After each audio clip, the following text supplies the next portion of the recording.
Hello friends, இந்த video நம்ம எதை பற்றி பார்க்க போகிறோம் அப்படின்னு சொன்னால், இப்போ நீங்கள் ரீசெண்டாக நியூஸ்லாம் கேள்விப்பட்டிருப்பீங்க.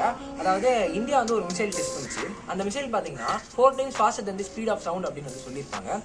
அதாவது சவுண்டோட 4 times ஃபாஸ்டராக போகுது அப்படின்ற மாதிரி சொல்லியிருந்தாங்க.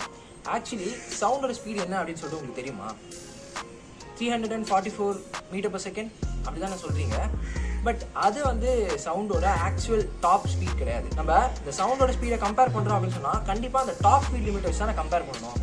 ஆனால் நம்ம வந்து அந்த மாதிரி பண்ண மாட்டோம். ஏன் அப்படின்னா நமக்கு சவுண்டோட டாப் ஸ்பீட் லிமிட் என்ன அப்படின்னு சொல்லிட்டு தெரியவே தெரியாது until 9th October 2020. ஏன் கூகுளுக்கே கூட அன்னைக்கு தான் அது வந்து தெரிய வந்துச்சு. ஏன்னா அன்னைக்கு தான் வந்து ஒரு 3 யூனிவர்சிட்டி சேர்ந்து சவுண்டோட ஸ்பீட் என்ன அப்படின்னு சொல்லிட்டு ரிசர்ச் பண்ணிட்டு அதோட பேப்பர்ஸ்லாம் வந்து அன்னைக்கு தான் வந்து ரிலீஸ் பண்ணாங்க. ஸோ இந்த வீடியோவில் சவுண்டோட டாப் ஸ்பீட் என்ன அண்ட் எப்படி அதை கண்டுபிடிச்சாங்க அப்படின்றத இந்த வீடியோ நம்ம பார்க்க போகிறோம். வாங்க வீடியோக்குள்ள போகலாம். இந்த லைட் அப்படிங்கிறதும் சவுண்ட் அப்படிங்கிறதும் வேவ்ஸ் தான். பட் இது நம்ம தெரிஞ்சுக்க வேண்டிய ஒரு விஷயம் இருக்குது. என்ன அப்படின்னா, இப்போ நீங்கள் லைட் எடுத்துக்கிட்டீங்க அப்படின்னு சொன்னால் லைட் வந்து வேக்யூமில் வந்து நல்லா ஃபாஸ்ட்டாக ட்ராவல் ஆகும். இதுவே லைட்டை கொண்டு வந்து ஒரு தண்ணிக்குள்ளேயோ இல்லை ஒரு சாலிட்லேயோ வச்சிங்கன்னா லைட் வந்து அவ்வளோ ஃபாஸ்ட்டாக ட்ராவல் ஆகாது. அதோட ஸ்பீட் அப்படிங்கிறது வந்து கொஞ்சம் ஸ்லோ ஆகிடும். இதே சவுண்டை பொறுத்த வரைக்கும் இது அப்படியே ஆப்போசிட்டாக நடக்கும். ஏன்னா சவுண்ட் வந்து வேக்யூமில் வந்து ட்ராவல் ஆகாது. இதுவே நீங்கள் சவுண்டை கொண்டு வந்து ஏரில் விட்டீங்க அப்படின்னு சொன்னால் கொஞ்சம் ஃபாஸ்ட்டாக ட்ராவல் ஆகும். அதே சவுண்டை தண்ணிக்குள்ளே கொண்டு போனீங்க அப்படின்னு சொன்னால் இன்னமும் ஃபாஸ்ட்டாக ட்ராவல் ஆகும். ஏரை விட தண்ணிக்குள்ளே வந்து ஃபாஸ்ட்டாக ட்ராவல் ஆகும். அண்ட் இதே வந்து சாலிட்ல விட்டோம் அப்படின்னு சொன்னால் இன்னமும் ஃபாஸ்ட்டாக ட்ராவல் ஆகும். ஸோ இது வந்து நோட் பண்ண வேண்டிய ஒரு பாயிண்ட் என்ன அப்படின்னு பார்த்தீங்கன்னா, சவுண்டோட ஸ்பீட் அப்படிங்கிறது வந்து சாலிட்ல வந்து ரொம்பவே ஃபாஸ்ட்டாக இருக்கும் அப்படிங்கிறது தான். இப்போ நீங்கள் வந்து சொல்லலாம், அதான் சாலிட்ல விட்டா ஸ்பீடா போகுது இல்ல. நமக்கு தெரிஞ்ச ஒரு ரிஜிட் சாலிட் என்னது? டைமண்ட்.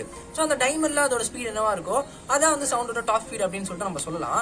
ஆக்சுவலி டைமண்ட்ல வந்து சவுண்டோட ஸ்பீட் என்ன அப்படின்னு சொல்லிட்டு வந்து கண்டுபிடிச்சிருக்காங்க. அது என்ன அப்படின்னு பாத்தீங்கன்னா 12 km/s அப்படிங்கிறது தான். ஸோ ஏர்ல வந்து 344 மீட்டர்/செகண்ட் தான். ஆனா டைமண்ட்ல அது ஒரு சாலிட்ல, அந்த ரிஜிட் சாலிட்ல பாத்தீங்கன்னா 12 km/s அப்படிங்கிறது வந்து சவுண்டோட ஸ்பீட் வந்து எனாரமஸா மாறுதான் நம்மளால பார்க்க முடியும். ஸோ இதுதான் டாப் ஸ்பீட் அப்படின்னு சொல்லிட்டு நீங்க நினைக்கலாம். பட் அதுதான் கிடையாது. ஸோ ஒரு 3 யூனிவர்சிட்டிஸ் வந்து ஒன்றா சேர்ந்து ஒரு டீம் ஒர்க்காக வந்து ஒரு ரிசர்ச் வந்து பண்ணுறாங்க. ஸோ அந்த ரிசர்ச்சில் வந்து அவங்க ஒரு 2 கான்ஸ்டன்ட் வந்து பேசிக்காக வச்சுக்கிட்டாங்க. ஃபர்ஸ்ட் கான்ஸ்டன்ட் பேர் பார்த்தீங்கன்னா ஃபைன் ஸ்ட்ரக்சர் கான்ஸ்டன்ட் அப்படின்னு சொல்லுவாங்க.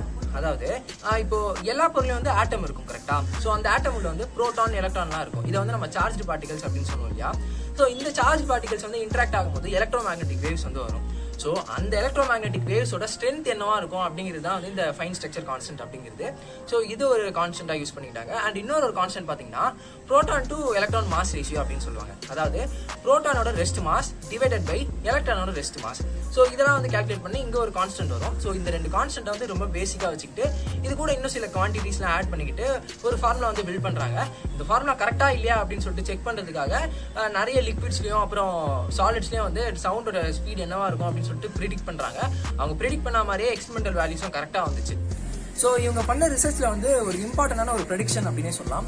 இந்த ப்ரெடிக்ஷன் என்ன அப்படின்னு பார்த்தீங்கன்னா, ஆட்டம் எடுத்துக்கோங்க. இந்த ஆட்டமோட வந்து மாஸ் இருக்கு இல்லையா. ஸோ இந்த ஆட்டமோட மாஸ் எந்த அளவுக்கு குறையுதோ அந்த அளவுக்கு சவுண்டோட ஸ்பீட் அதிகமாக இருக்குது அப்படின்ற மாதிரி வந்து கண்டுபிடிக்கிறாங்க. அதாவது ஆட்டமோட mass is inversely proportional to the speed of sound அப்படிங்கிறத வந்து கண்டுபிடிக்கிறாங்க. இது வந்து ரொம்ப இம்பார்ட்டண்டான ஒரு ப்ரெடிக்ஷன் அப்படின்னே சொல்லலாம். ஏன் அப்படின்னு சொன்னால், இப்போ நமக்கு வந்து 118 எலிமெண்ட்ஸ் தெரியும் கரெக்டா. எந்த எலிமெண்ட்டுக்கு வந்து ஆட்டமோட வெயிட் அப்படிங்கிறது வந்து கம்மியாக இருக்கும்?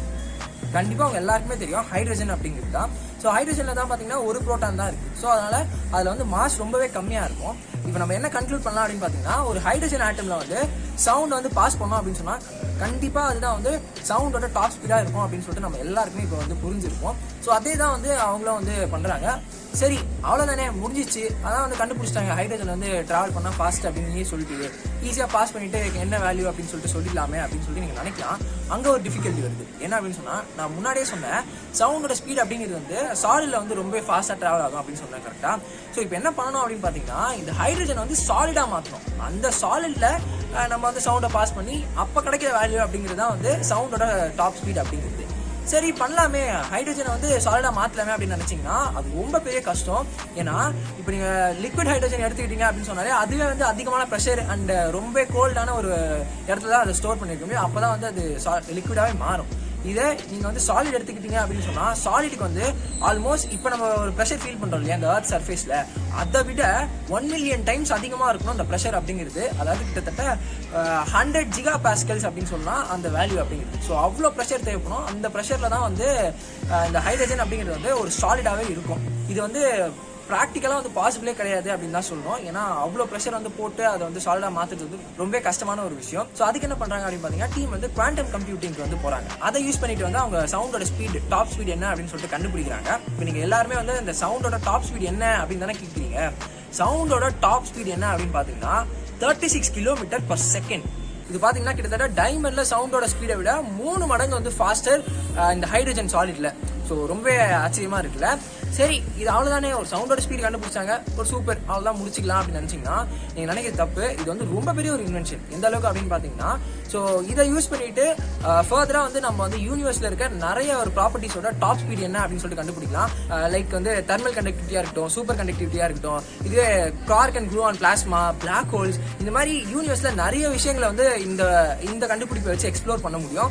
ஸோ அவ்வளோ பெரிய ஒரு இன்வென்ஷன் இது. ஸோ கண்டிப்பா இந்த இன்வென்ஷனுக்கு வந்து ரெகக்னேஷன் அப்படிங்கிறது வந்து கொடுத்தே ஆகணும். ரொம்ப பெரிய ஒரு இன்வென்ஷன் இது. ஸோ அவ்வளோதான், இந்த வீடியோவில் இதோட முடிச்சுட்டேன். உங்களை அடுத்த ஒரு இன்ட்ரெஸ்டிங்கான வீடியோவில் பார்க்குறேன். Thank you so much.